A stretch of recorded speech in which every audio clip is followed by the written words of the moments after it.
Well, fall has arrived in Canada and so has the Honda Transalp 750, just in time for the pretty colors. And I have to say, this is perhaps the most anticipated motorcycle of the year in the adventure bike category, partially owing to it being a Honda, the world's largest motorcycle manufacturer, partially owing to the increased popularity enjoyed of late by mid-sized adventure bikes like the Yamaha Tenere 700, and partially due to the fact that it's about time. Rumors about a mid-sized Africa Twin or new Transalp have been circulating since the beginning of 2020 when I made a video about a possible smaller Africa Twin, and here we are 3.5 years later and the Transalp has finally arrived. Personally, as a Tenere 700 owner, I've been dying to try out this motorcycle and compare, and I finally got to spend a week with this bike and put it to a proper test. And if you watch this channel regularly, you'll know that a proper test includes pavement as well as dirt. In fact, it includes trails that are outside of this bike's performance envelope.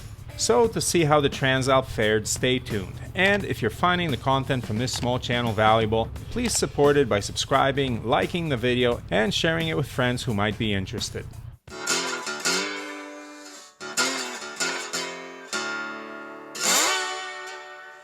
Any discussion of a new motorcycle begins with the motor, and the new Transalp has a brand new 755cc 270-degree crankshaft parallel twin which produces a very healthy 90 horsepower and 55 pound-feet of torque. And I can tell you, this engine, which also powers Honda's new Hornet naked bike, is a peach. Powerful, revvy, and playful, it sounds great from the saddle with the stock exhaust and rockets up to speed with authority. Honda has a winning engine on its hands here, and I look forward to seeing them build more models around this power plant. Power is governed by several riding modes which cater throttle sensitivity, ABS, and traction control to the kind of riding you want to do. Sport is a snorting beastie that gets the bike moving with some urgency.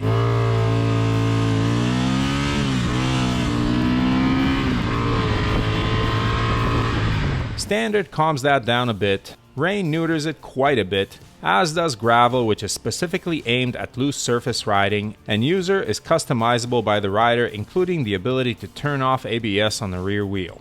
The Transalp also has wheelie control, which you will need if you dump the clutch taking off in first gear in sport mode. The chassis and suspension of the bike is stiff and performs well on the road. The Transalp steers lightly and carves corners well. It has a sporty feel in general, and I would say that it almost performs like a sport touring bike, except that when I ride it, I have the distinct feeling that the front sits high and the majority of the weight rests on the back wheel. This is opposite to most sporty bikes which tend to shift the center of gravity forward. However, despite this feeling, the Transalp never so much as wiggled in a corner and the front end never felt vague like can happen on an Africa Twin. Part of this has to do with the suspension. The forks on the Transalp have 7.9 inches of travel and the shock has 7.5, considerably less than the current Africa Twins. This keeps the bike buttoned down surprisingly well, especially considering that the forks are not adjustable and the shock can only be adjusted for spring preload. I weigh 180 pounds, add my gear, helmet, and bag, and we're probably well over 200, which is 90 kilos or so. The Transalp's suspension is well calibrated for a rider of my weight, which is probably close to the average weight of a Western male. For serious off-roading, the suspension is a bit short. Compared to the Tenere 700 suspension, the shorter travel, less ground clearance, 8.2 inches, and limited rebound damping leads to a bit of a bouncy feel which unsettles the Transalp over very rough terrain. I'm not saying that the motorcycle is incapable of serious off-road action, but the suspension and lack of ground clearance is the major limiting factor. I bounced that big accessory bash plate off some rocks. Whoa! Oh, thank God it has a bash plate. What just hit? Oh yeah, right there. Ooh.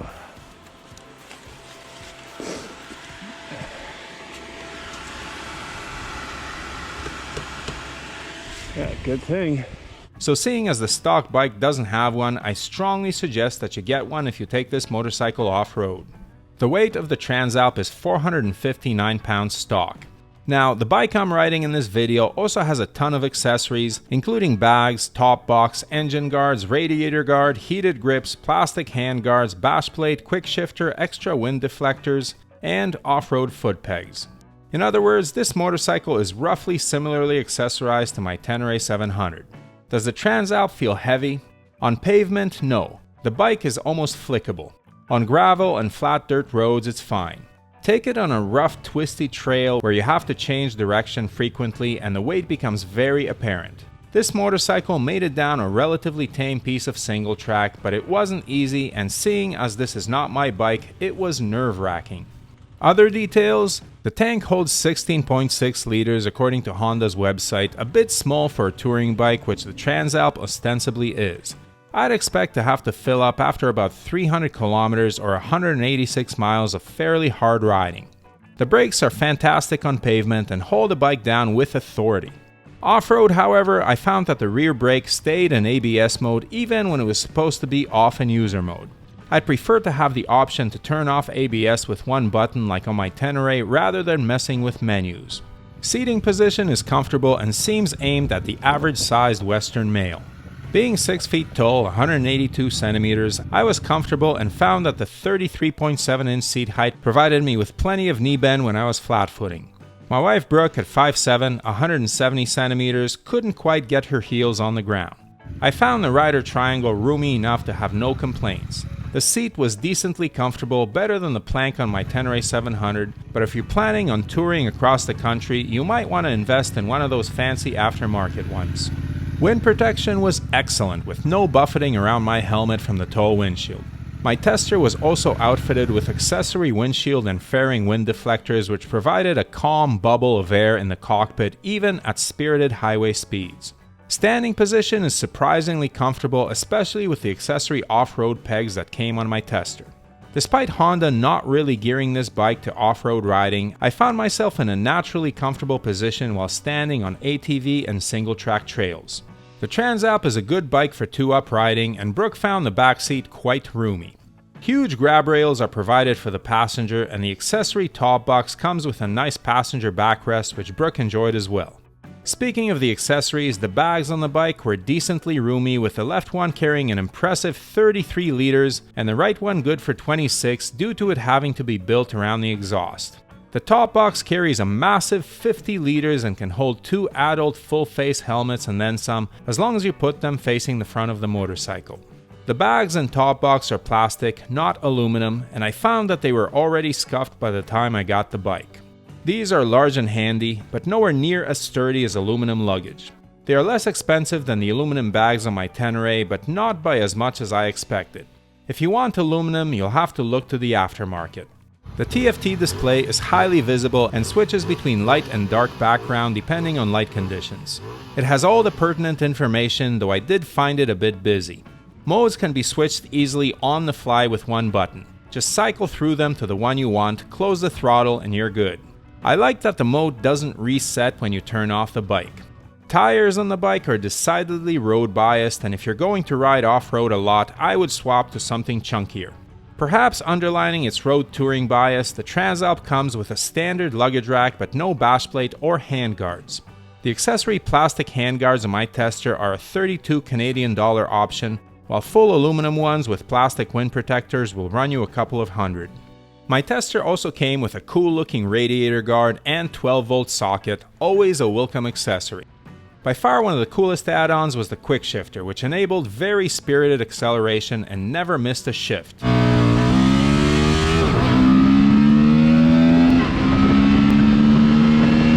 Very Honda. The heated grips were 5-way adjustable and also worked perfectly. Finally, the engine guards surround the fairing with seemingly impenetrable protection and look nicely integrated with the bike. I like that Honda provides the Transalp with a fairly extensive catalog of accessories, though I found some of them pricey. $100 Canadian for fairing deflectors and $130 for windshield deflectors is a bit much. In terms of looks, the Transalp lives up to Honda's reputation as Japan's premium brand. Fit and finish is very nice, and the bike does look premium, although I wish that Honda imported the tricolor one with the gold wheels. The matte black is the only color available in North America for the time being. Some may complain that the Transalp looks too much like a CB500X, and I get it. Compared to the Dakar styling of the Tenere 700, it looks a bit tame. But the fact is that it is a more pavement-oriented motorcycle, and the sport tourer-like styling reflects that. It looks nicely finished but won't blow you away with aggressive Africa Twin styling. The US MSRP is $10,000 while in Canada the price is $13,488, but that includes the $889 freight and PDI fees. These are very competitive prices, slightly undercutting the Yamaha Tenere 700 and roughly equal to the Suzuki V-Strom 800, the Transalp's primary competition. So is the Transalp worth it? Well, I have to say Honda knows its market. The primary buyer of this motorcycle will be taking it for longer tours on the road, and that is where the Transalp excels. It's comfortable on the highway and flickable in the twisties. The engine is revvy and playful with plenty of power.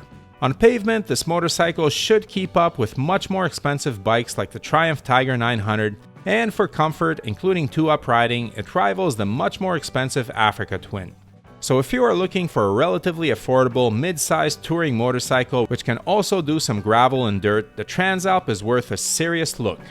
The main things that let it down in this sphere are the glaring lack of cruise control and a slightly undersized tank. Whether you can live with these shortcomings is up to you, but the other bikes in the same price range, the Tenere 700 and the V-Strom 800, don't have cruise control either, and if you want it, you're stepping up to a more expensive class of bikes. As for off-road performance, if you're wanting your mid-sized adventure motorcycle with a side of serious off-roading, look elsewhere. The Transalp's suspension is decidedly pavement-oriented. In the rough stuff, you're better off stepping up to the Africa Twin. The new Transalp 750 is what the Transalp has always been, a good touring bike with some mild off-road chops. Plus, the current model is much zippier on pavement, maybe even better than the Africa Twin, on twisty roads at least. Here's the thing about Honda.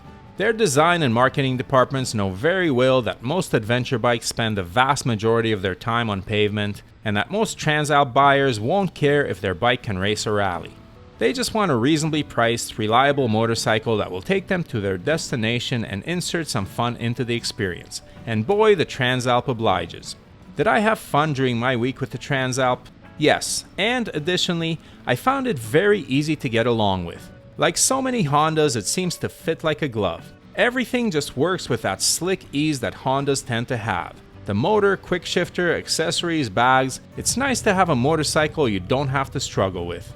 The Transalp is back, and I have a feeling that you'll see more than a few on the road in the next few years. It's a tidy piece of engineering, and it's worth checking out. In the next few weeks, I'll have to put together a comparison video between the Transalp and the Tenere 700, seeing as I just rode them back to back, so stay tuned for that. In the meantime, what do you think of this new entry to the mid-sized adventure bike field? Are you laying down a deposit or going with another brand or class of bike? Please share your thoughts in the comments below, adventure on, and may the spokes be with you.